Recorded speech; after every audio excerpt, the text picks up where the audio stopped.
Hello everyone and welcome to a tutorial video, or rather a potential tutorial video on how you can get yourself a Moltres, Zapdos, or Articuno in the upcoming Legendary Week. It starts on September 13th at, if I'm not mistaken, 1 p.m. Pacific, 4 p.m. Eastern.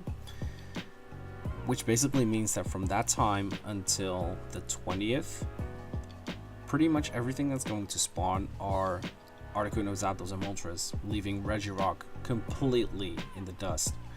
So if you didn't get a hold of a Regirock, I could advise you to get a couple of them, because they're not really bad Pokemon to have against the legendary birds. What you're going to be seeing in the video itself are a couple of solo attempts on certain tier 3 Pokemon, a couple of duo challenges I've done with a friend, and a couple of other tidbits that I'm throwing in there just because I can. What we're actually here to discuss is the potential of certain Pokemon to take on the legendary birds, and as you can see in the video, there's a couple of them that are grayed out, and I'm going to leave timestamps in the description as well, so you can skip to whichever one you want, and you can hear my explanation on the Pokemon themselves. Rhydon is a mediocre Pokemon in terms of its potential against the birds. It does come with a resistance to Zapdos' electric type moves. However, it does not get a super effective rock type fast attack. So you're basically stuck with Mudslap, which does reduce damage because all of the birds are flying types partially. It does have Stone Edge as a charge move, which is an excellent move. But it also has a weakness to Articuno's Ice type moves.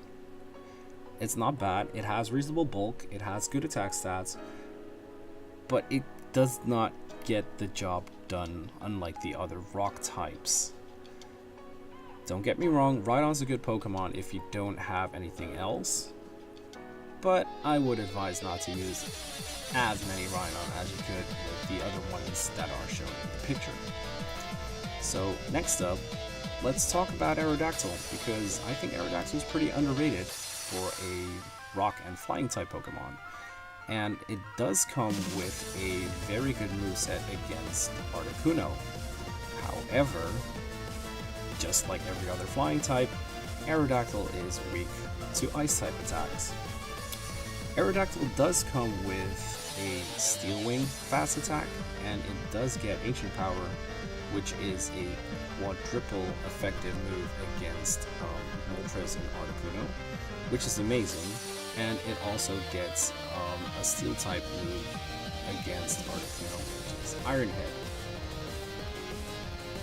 It can take a lot of hits, but it does deal a lot of damage, meaning it's kind of like a glass cannon.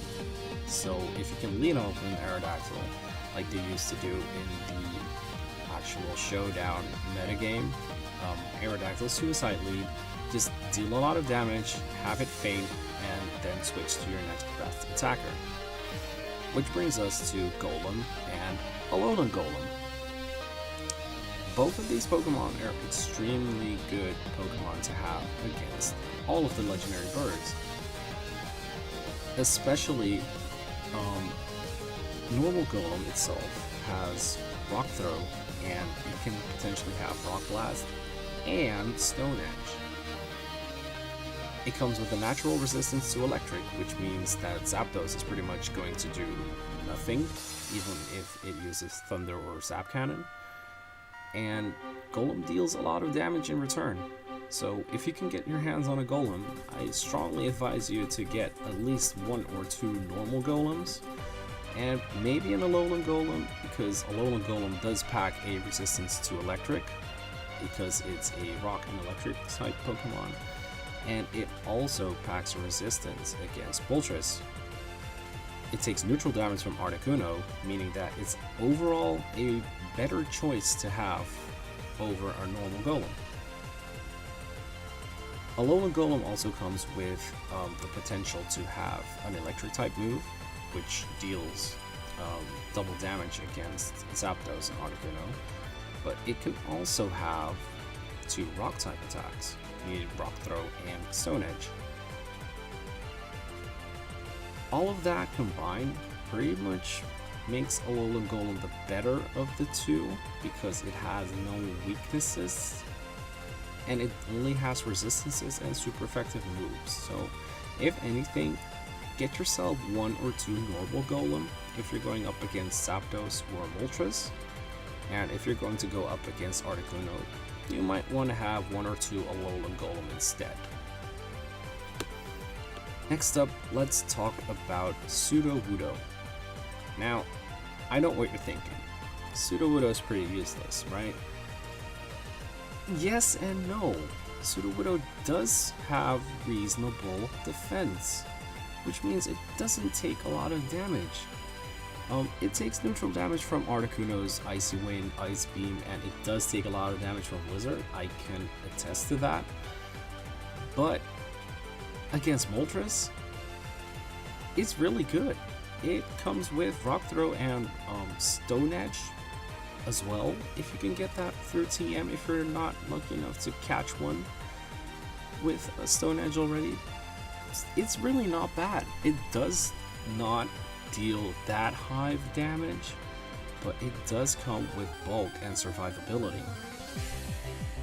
Sudowoodo is a reasonable, staple Pokemon if you can find a couple of them.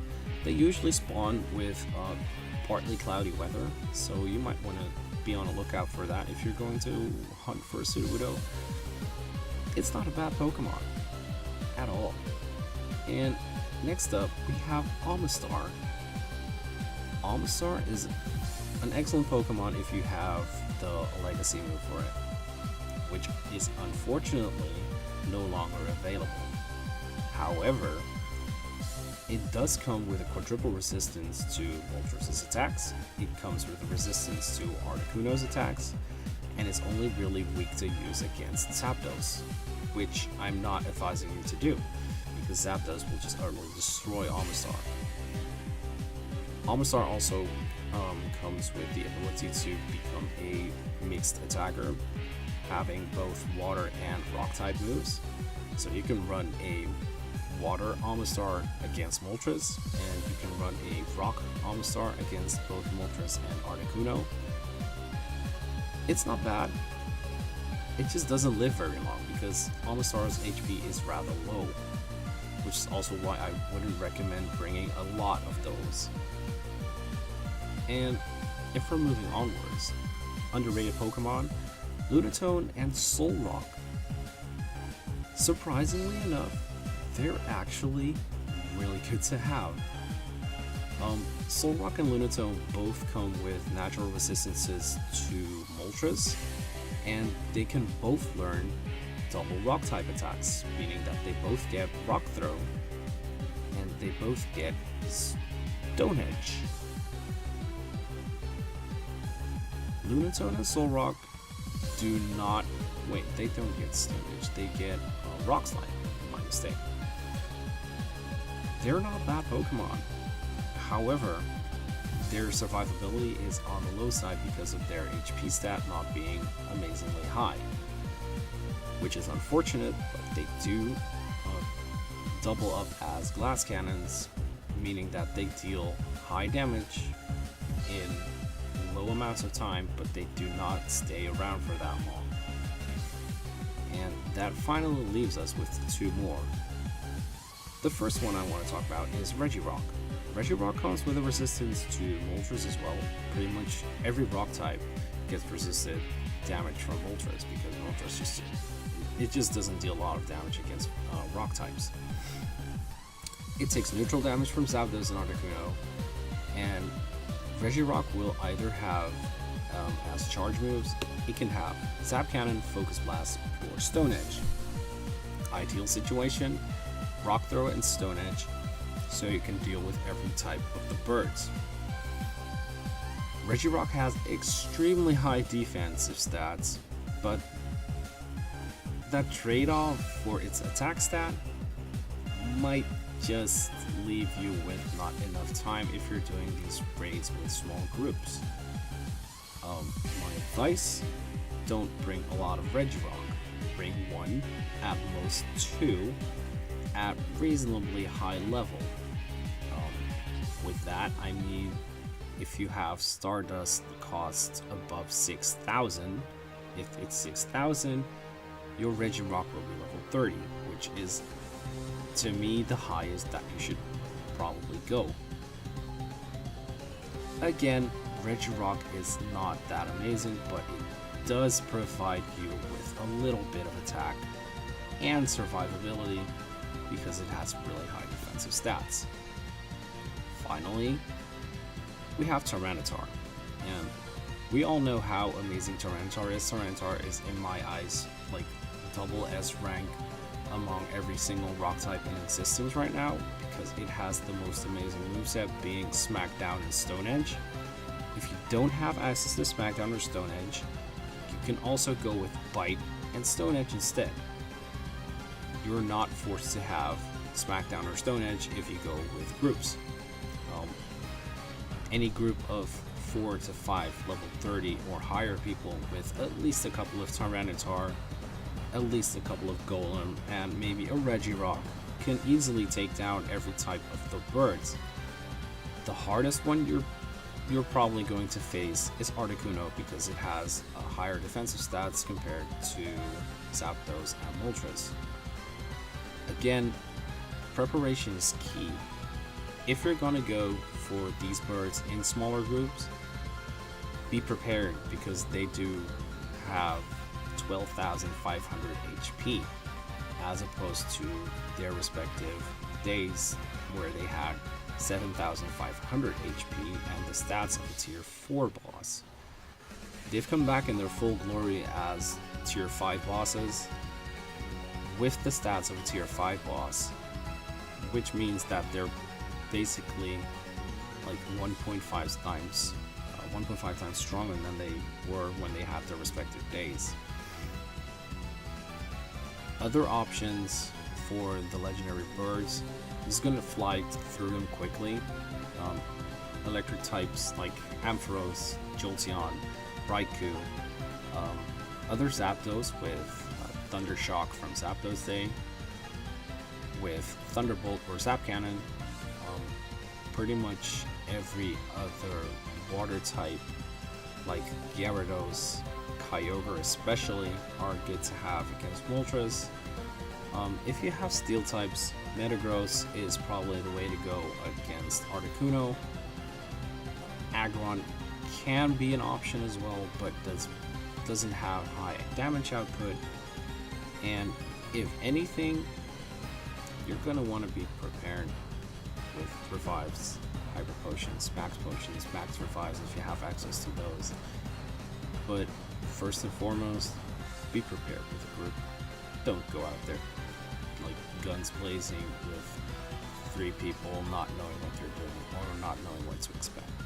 Trust me, it's gonna be rough, it's gonna be fun, and I wish you all the best in getting your shinies.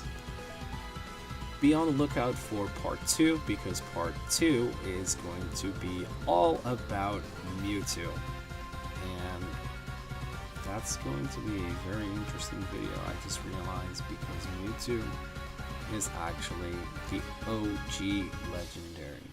So until then, this is Dashing Games signing out.